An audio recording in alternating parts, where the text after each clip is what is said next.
these strong performances from Caribbean teams.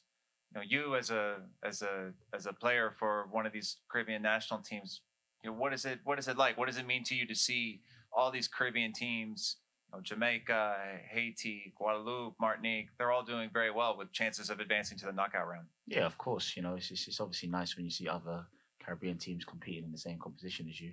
Just shows how far we've all come. You know, but I think ultimately we've just got to focus on us and focus on our target and our main objectives. And you know, that's like I said, that's to not to come here and make up the numbers and just to take part. We're here to win the competition, and that's it. And then another question. You've been with Jamaica now for a while, for several years. You've played in different tournaments, Nations League, previous Gold Cups. Is this the strongest Jamaica squad you've ever been a part of? Do you feel like it's the best one that you've played on? Um, I'm not someone to judge squads. To be fair, you know, whatever squad gets picked at the end of the day will be the strongest squad that's available. So you know, I just leave that noise to other people to make up their assumptions and you know to say, oh, you know, this is the strongest squad or whatever. You know, there's other players that could have been a part of the squad. They're not here for whatever reason. I don't know. But yeah, the squad's here, and this is the strongest squad we've got available. Thank you. Next question, gentleman here, front row. Robert Williams, IRFM Jamaica. Coach, you mentioned the psychological advantage of top in the group, but are you overly concerned about whether you finish at the top or second? No, no. I also said it really it's not in our hands who we will face because we are Group A. We will finish first our games, and then we don't know how the other groups will end. So we are not in control who we will face because we will finish our games first. But it's always nice to look at the table and see Jamaica top in it. But otherwise, it really is not that much important. If we are number one or two, it's just to win and to go to the next round and then be ready for whomever we will face that round. Another question, Coach. This would be your first big tournament this side of the world. Describe for us how it has been in terms of organization, logistics, how you find it. Oh. No, it's pretty different. It's pretty different. Both from Euro finals and World Cup finals, the logistics is much better in those competitions than this one. Long distances in driving, 2 training sessions, and stadiums is football stadiums. A long walk, for example, in Chicago, a 4-minute walk into a halftime, 4-minute walk from the halftime makes it only a few minutes you have in the dressing room to deliver whatever changes you want to deliver. So it's big stadiums, but long walks, which is so just these small details is different, and I need to learn and I need to adjust as a coach. But it's kind of when you're not used to this, it feels strange. So when the referee said, "Yeah, now you have to go for the second half," I was not only halfway through what I was planning to say. So, but we adjust and we take whatever is thrown at us and try to smile through whatever we think is not correct, and we focus on the football thing. But if you're talking about logistics, yeah, it's difference, big difference. Thank you, Coach. We'll take a few questions from our colleagues joining us virtually. Jason Hall, please go ahead with your question.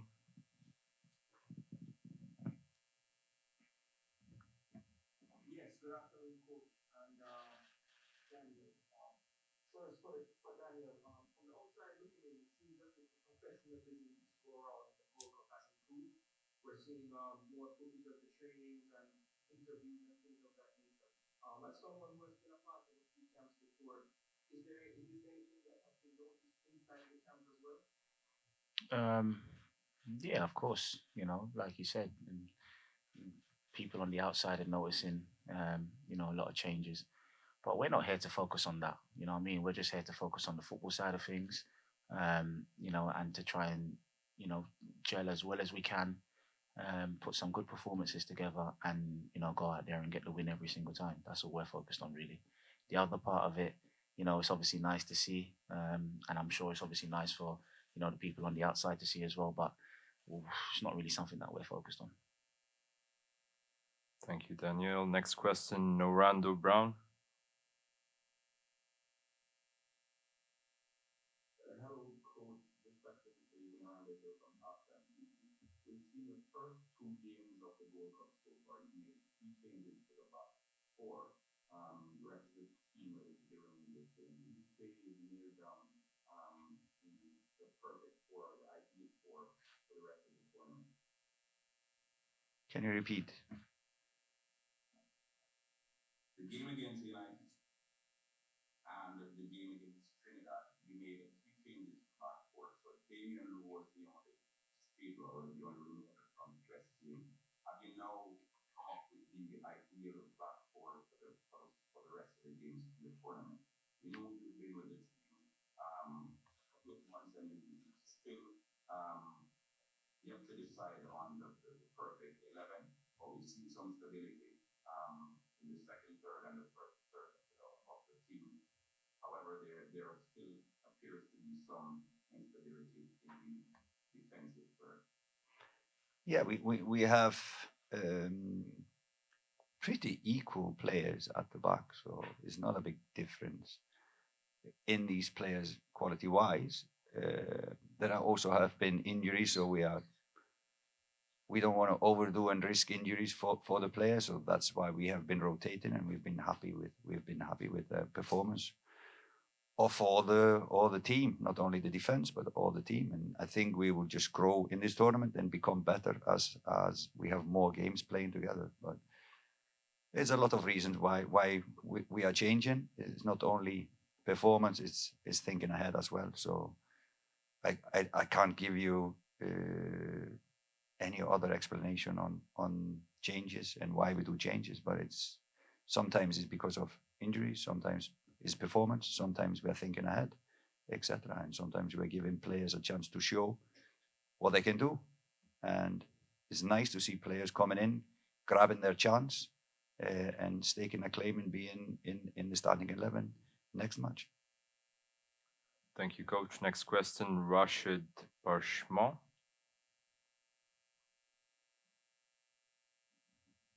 Yes, good afternoon, coach. Daniel, Rashid Parchment here from the Jamaica. Oh, if you are to top the group, it's likely you're gonna have to expose the US, and it's probably gonna come down to the group that like the US might be Trinidad. Or do you think that you will have to keep in tactically to get as many goals as you can against them tomorrow, or can you achieve that target in the same way you did for the rest of the games? Sorry, can I ask who's that question for? Sorry, coach. You take Okay. it. You take it. No, the most important thing for us to do tomorrow is to go out there and win the game. Doesn't matter if we finish first, it doesn't matter if we finish second. The most important thing to do is to win the game, and then whatever else happens after that, it will take care of itself, and we'll just look forward to the next one. Thank you. Next question, Emil Smith.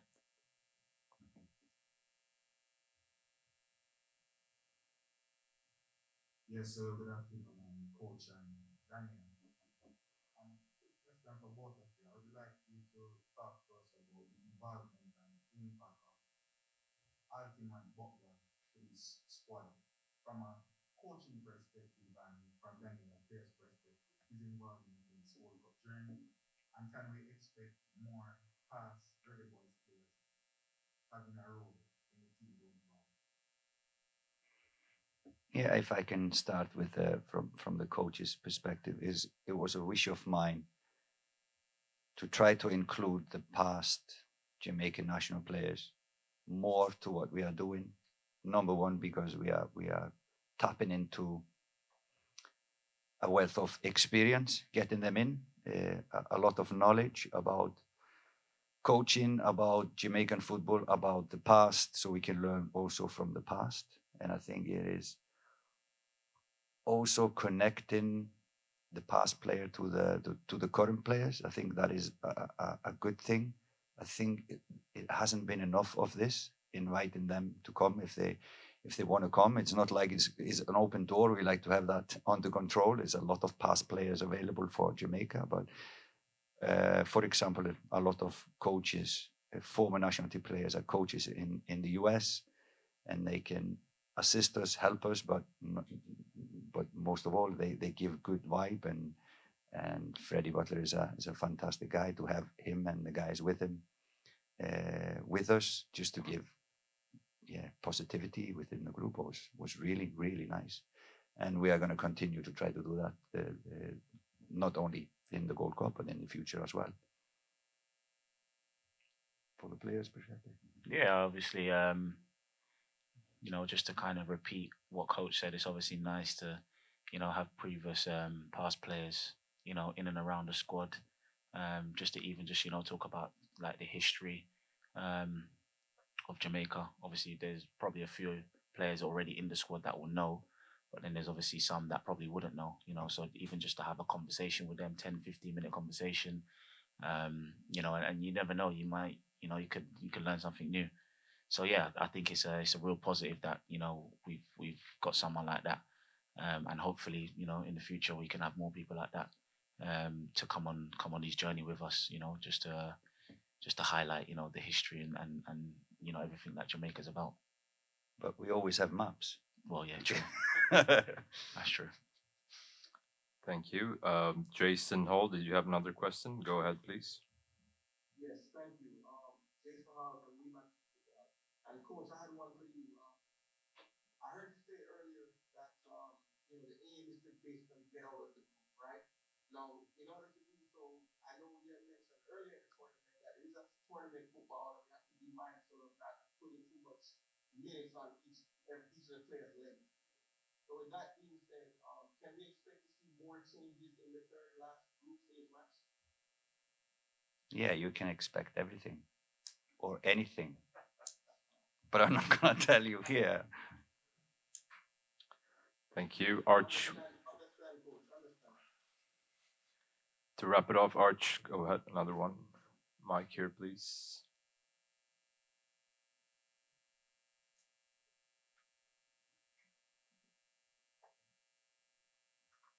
Coach, I wanted to ask you about Damari Gray. His adapting to this Jamaica team. He's come in and he's done incredibly well. Okay, sorry about that. Asking you about Damari Gray, his impact upon joining this Jamaica team. He's done so well so far in this Gold Cup. Is that just a matter of him just being a world-class player and fits in seamlessly into the Jamaica team, or is it, how has it been? How has he adapted so well and so easily to this team? Where does that come from? No, he's a pleasant guy to have around. He's laid back. Maybe DJ knows more about him than I do, but first weeks is the games have been really good. So he just kind of clicked into the team, and that is a credit to the other players, that the new guy comes in and he plays well with them. It's not a given thing that a player comes in and plays well, and I hope he will even get better when he gets to know the players on the pitch more than he does now. So for sure, we are happy with him. But maybe DJ can talk more about him as a person. I don't know that much about him, so we have been thinking about the team in general. So we're not focusing much on the individuals. Now we have some more time to sit down with the individuals, but it has been for our coaches mostly about the team and how the team will work together, but individually. Yeah, it's obviously been a pleasant, for such a good player like Damari to obviously come in and join us. And like with any other player, we bring them in with open arms. And I think when you've played at such a high level as obviously Damari has, you have the understanding, you have the knowledge, and I can guarantee you there's obviously more to come. Like Coach said, when he plays with the boys and a bit longer, get to understand them a little bit more, and it's obviously about understanding him as well as an individual, and then once all of that comes together, I'm sure you're going to see a lot more of Damari Gray, and and what he's actually all about. Okay, we'll wrap it with that. Thank you, coach. Thank you. All the best for the match tomorrow. Thank you.